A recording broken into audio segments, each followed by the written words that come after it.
So what's really cool is that we have two very innovative people here today. Mirko, head of Lean Agile Procurement, and Rivo, who actually did a Lean Agile Procurement in this, as a part of his journey at BNP Paribas. And I'm really curious to hear some of the learnings and insights from applying this in real life. So warm welcome, Rivo. Thank you. Welcome, Mirko. Yeah, thanks for having us. Great to be here. So let's kick this off. I'll turn directly to Rivo. I'd like to hear about, can you tell a little bit about the problem that you were procuring for and why you chose the Lean Agile procurement approach? Indeed, so the problem was twofold. There was a business problem, and that's the main problem, and the procurement problem. The business problem was related to marketing content of ours, and underneath that you had problem of inconsistencies in the content, which could be a problem from a regulatory perspective and from a customer perspective, right? So I wouldn't detail much about the regulatory, but from a customer perspective, we were facing delays in generating some content for the customers when we compare to our peer, our challenger or competitors. So this was the business problem, to make it short. Regarding the procurement problem, it's more about, having a huge lead times in conducting RFPs. So when the business comes with a problem, they already have spent probably 3 to 4 months with the IT, for example, or in several governments trying to remediate the problem. So when they come to us and ask us to take over the RFP process, they know, or they have the perception that it will take at least between 6 to 9 months. So if you count 4 months plus 6 or even more, that's a 1 year of project, and it hasn't kicked off yet. So that was the main issue we had. Mm-hmm. And so that points to one important fact, that you find a very innovative way to shorten lead time. But I'd like to hear about the other key differences that you experienced compared to a traditional approach. Well, basically, in the traditional way for an RFP, when a business comes with an RFP, they first go to the IT, and then IT try to translate whatever they understood to some requires to us. And we as procurement people say, we don't move until you have a full 100% list of requirements, okay? Otherwise, we don't do anything. And what I learned from the Lean Agile procurement is, actually, you don't have to have 100% of the content. What should be clear in your mind is your vision and your outcome, right? Whatever is in between, it's an exercise that you have to do with your vendors. And if you can share the vision, that should be enough to get something that is usable at the end of the day. So that was the first promise, and that was the first expectation. The second thing is obviously also, it's a dialogue. So for this specific project, we still mixed a bit of a standard RFP and the Lean Agile procurement. I can explain the reason why, but we did a classical RFI, request for information, just to make sure that we have the right people, the long list of vendors around the table. But once we passed that step, then we moved into Lean Agile procurement. And it's condensed, I would say, the whole timeline. Again, I'm saying from the day, in a classical way, from the day we receive a request until the contract is ready to sign, it's between 6 and 9 months. In this case, the whole interaction with a supplier. So that's RFI and all the different workshop. It's 1 month. Wow.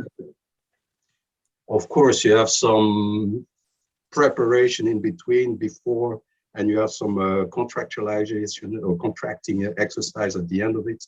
But it certainly wasn't even 6 months. It was between 3 and 4 months, if I remember. So that's a huge achievement. Can we learn a little bit about the vendor perspective? I'm curious about first the initial reaction when you suggested this approach to them, and the post reaction, meaning what their learnings were after.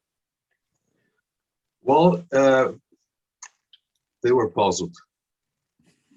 So we sent out the RFP, we selected the vendors, and then we had a one-hour call with them, the conference call, saying, ladies and gentlemen, we are going it in a way that you might have never seen before, right?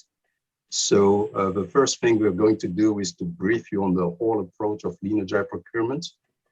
And they politely responded at the end of the meeting, yeah, it's nice, it's fine, thank you. And I felt like, something is wrong, right? So I invited these people for an initial meeting around the table, all of them. So we met in Paris, and the reaction of the people is really funny because they were kind of shy, you know, not talking to each other, but they knew each other, but they didn't want to, you know. And when I explained, well, guys, you all know your competitors around the table, so you know the level of expectations. Don't be afraid, because if you're around the table, it's because you're a serious contender. Be transparent. Any question from one party would be shared with the other party, and we highly doubt that, you know, during this RFP, people will steal the other's ideas. You know, don't worry about this. So they were, yeah, a bit surprised, a bit reluctant. I saw a couple of vendors were like, you know, not asking any question at all during the round table and during the session anyway. And some of them, I think 3 of them, already started to think, yeah, that's something that we didn't know, but well, okay, let's do it. And yeah,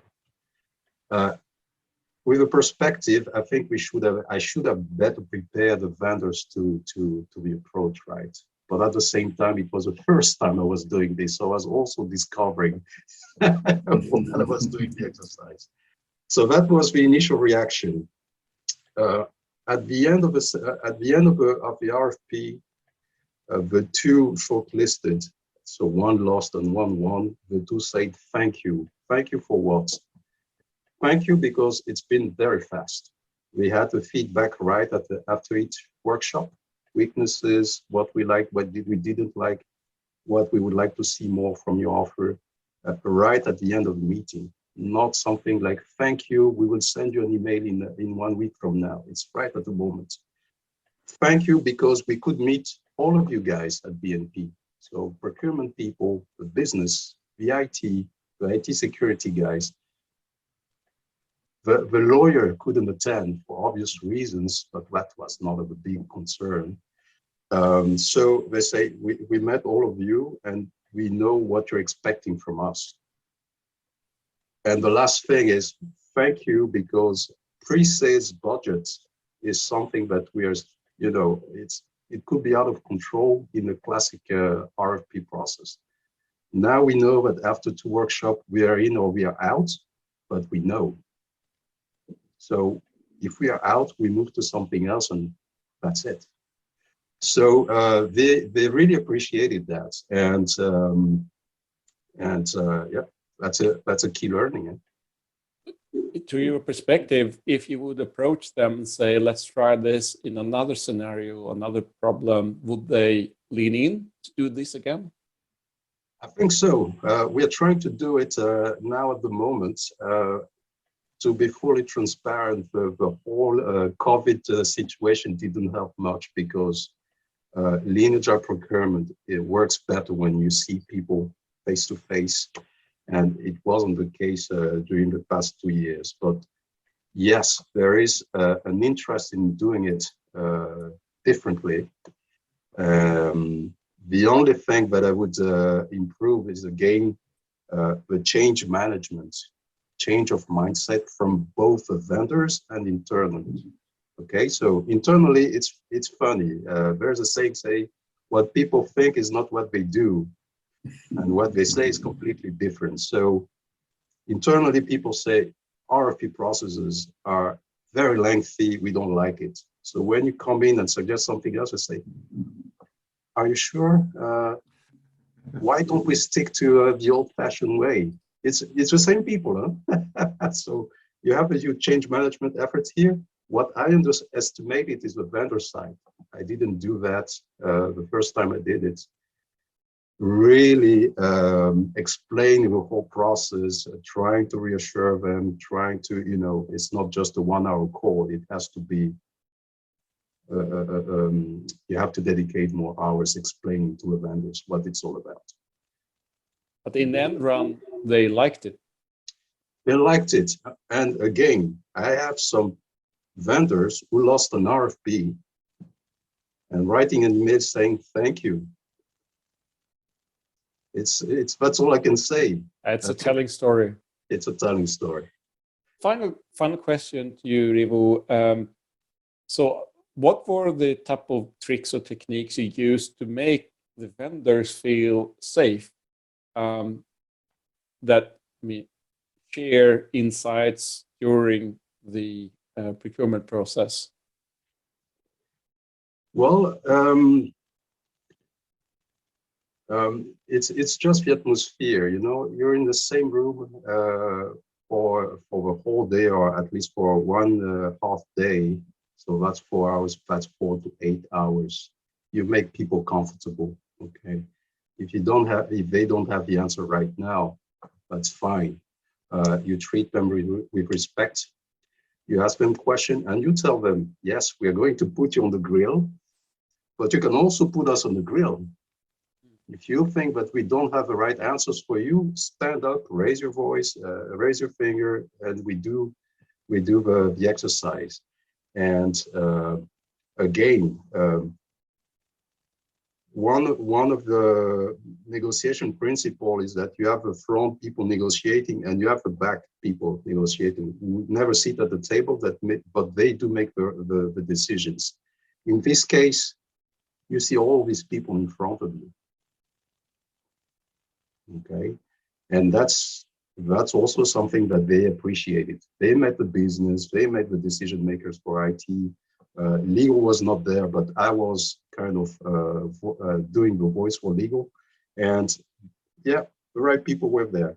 At least the stakeholders and influencers were at the table with them, spending these long hours with them. So that's one of the secrets, and that's one of the best benefits of the legal job. I'd say that's a massive shift in showing partnership for real already during the procurement process. We're equal partners. We're here to innovate together. Here's how we demonstrate. I see that's a huge shift compared to traditional processes. If I would just take the vendor perspective, where I would just say, I try to say yes to as many things as I can.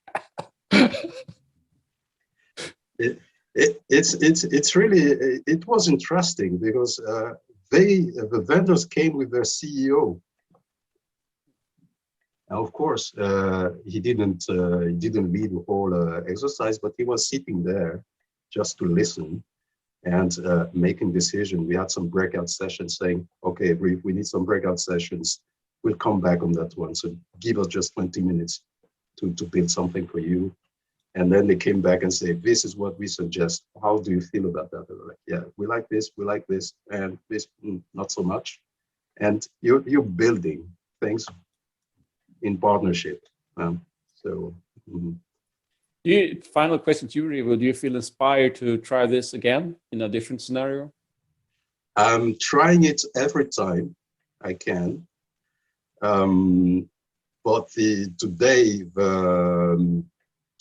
there are still some RFPs that are out of my hands. Okay, when you resort to external consultancy companies who would be supporting us with the whole procurement methodology, if it's decided that way, I'm not going to go against that, right? But the strange, well, not the strange, the interesting part of it is that even those external consultancy firms, some of them have the equivalent of Lean Agile procurement.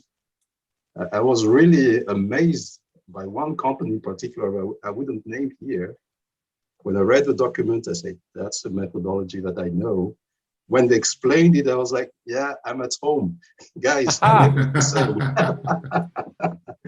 So yes, it's procurement is changing, and I would do this again and again for sure. That's very inspiring. And I want to shift the mic to Mirko here, because Mirko, you have been helping companies procure multiple case studies. So this is one example. But I'd like to learn from your perspective, when is Lean Agile procurement useful?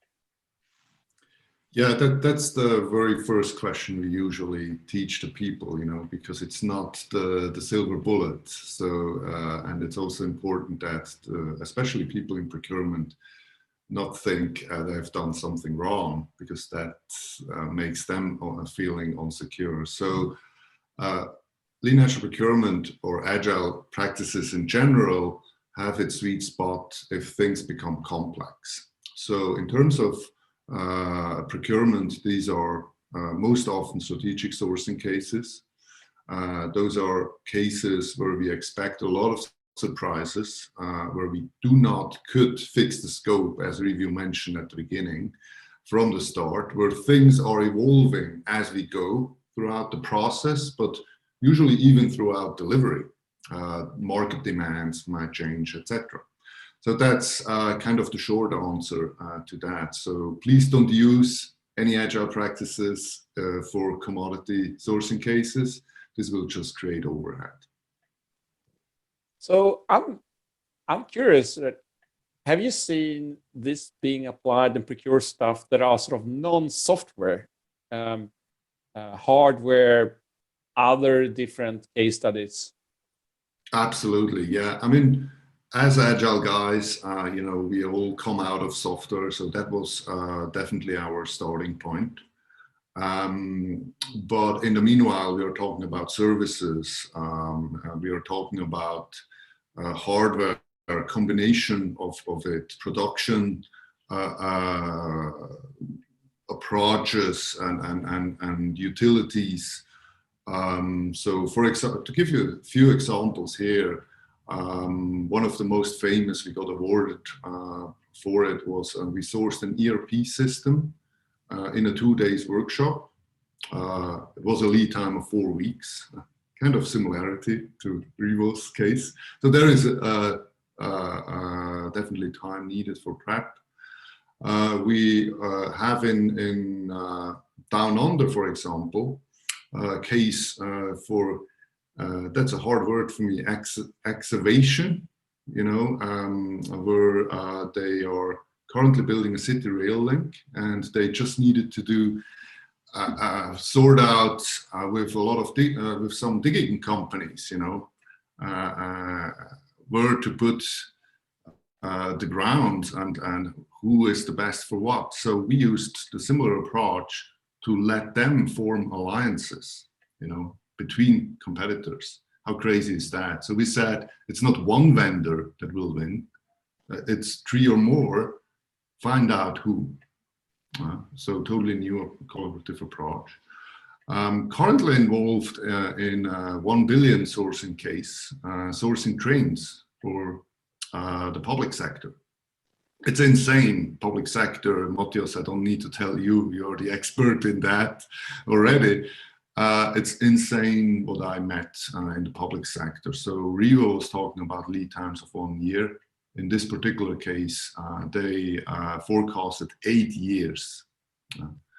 And we sorted out various problems. So first of all, public sector, with all the committees, it's very hard to come to a decision.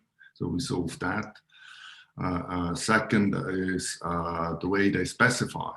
It's exactly this attitude Rivo was talking about. It's about getting the things 100% correct, specified. In public sector, we have even a bigger fear of getting sued, right?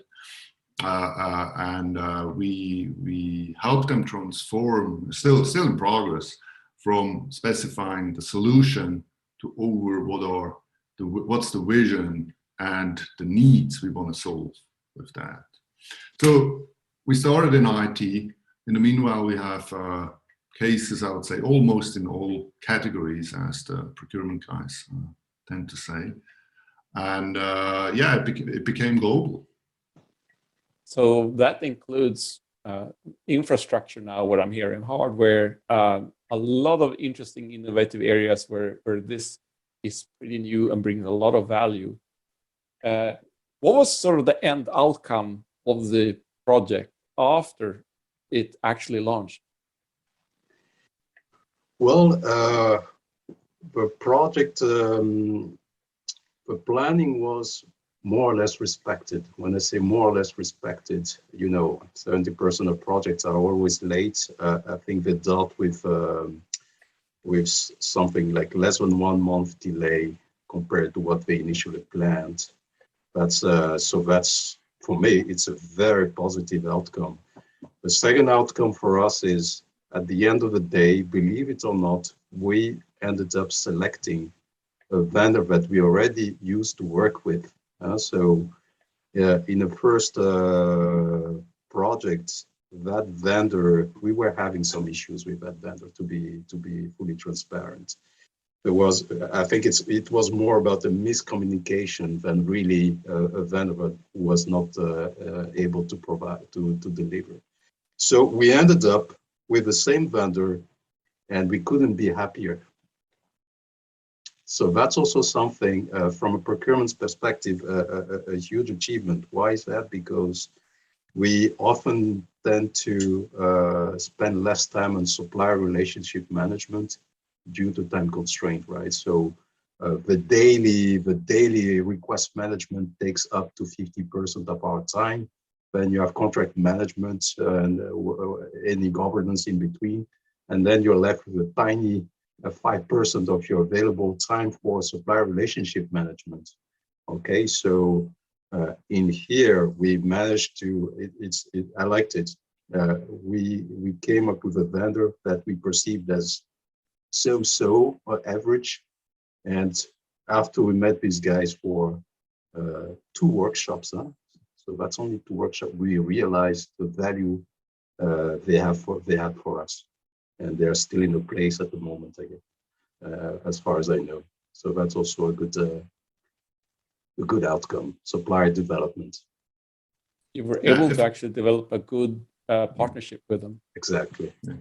If I may add to that, we learned in all these cases that, especially if your sourcing cases become complex, beside the business fit, having the right service, the right tools, the right quality at the right time, the social and culture fit, it becomes as important. And that's exactly what you're saying, Rivo. It's building a true partnership. And somebody, I don't remember who, recently called it a speed dating before you get married. And it's somehow true. So because we are building the partnership even before we sign or commit to go into the partnership. And I think that's the attitude we are looking for in the future much more. I want to say great thanks to you both. I learned really cool things today. So great thanks and best wishes on your future journey. Thank you, Matthias. And thank you, Mirko. We hope to meet again. Yeah, thank you guys. It was a big pleasure.